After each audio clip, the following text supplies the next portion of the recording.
Dyma 10 peth, bythgofiadwy am yr Eisteddfod. Ffordd hynod sydd dynnu i siarad wrth lefaru na. Does dim enghraifft arall o ddefnydd yr iaith fel hyn. Helo, mae yna problem hefo'r car. Ga i fwcio O, ti? Cyfle gwych i ddistrwyo wok. Sorry, Uncle Ben. Mae'r syniad o lysoedd yn boblogaidd iawn yn y byd nawr, ond rwy'n ni'n gwisgo'n lliwiau'n browd ymhell cyn Harry Potter. Os a? Ti yn Gryffindor? Wel, dwi yn Penrhyw, mate. Ffug enwau cadeirio. Pob blwyddyn mae rhywun yn cymryd yr enw Slim Shady yn y gobaith caiff Slim Shady ei ofyn i sefyll i fyny. Sorry, Marshall, nid oes heddwch.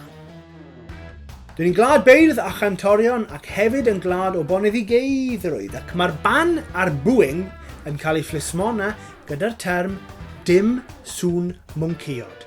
Oherwydd fel ni gyd yn gwybod ac fel maen nhw'n dweud yn Saesneg, your own worst critic is a monkey. Yr Eisteddfod yw'r cyfle gorau i weld ein traddodiad llaw yn law gyda'r byd modern. A does dim esiampl well na weld Dawnio Gwerin a dawnsio disgo ar yr un lwyfan.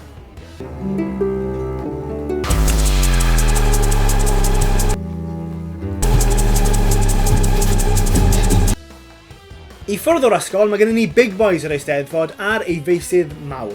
Cofiwch cymryd morgais cyn i chi cyrraedd mwyn cael prynu burger, a mae rhaid i athrawon cymryd ail forgais mwyn prynu llond bws o sglodion am y trip nôl.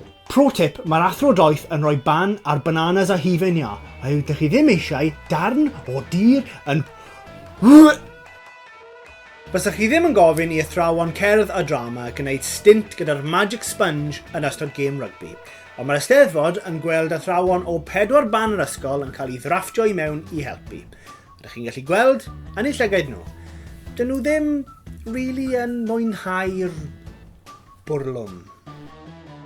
Mae yna gorau ac mae yna gorau. Mae rai fel cor plant o Ysgol Gynradd Gymraeg Michael Bublé yn canu essentially gyda cherddorfa lawn tu ôl iddynt. So, ydy hynny'n fantais anheg? Dwi ffili clywed y string section! I rhai, yr Eisteddfod yw achlysur pwysica'r flwyddyn, ac i eraill mae'r stres yna yn gormod iddynt. Dyn ni gyd wedi weld pan mae'r niwl yn llygaid y perfformiwr a'i cegau fel pysgodyn air. Ble mae'r geiliau wedi mynd? Dwi'n... Ac wrth i'r hunllef cyrraedd yn llawn, maent yn rhewi.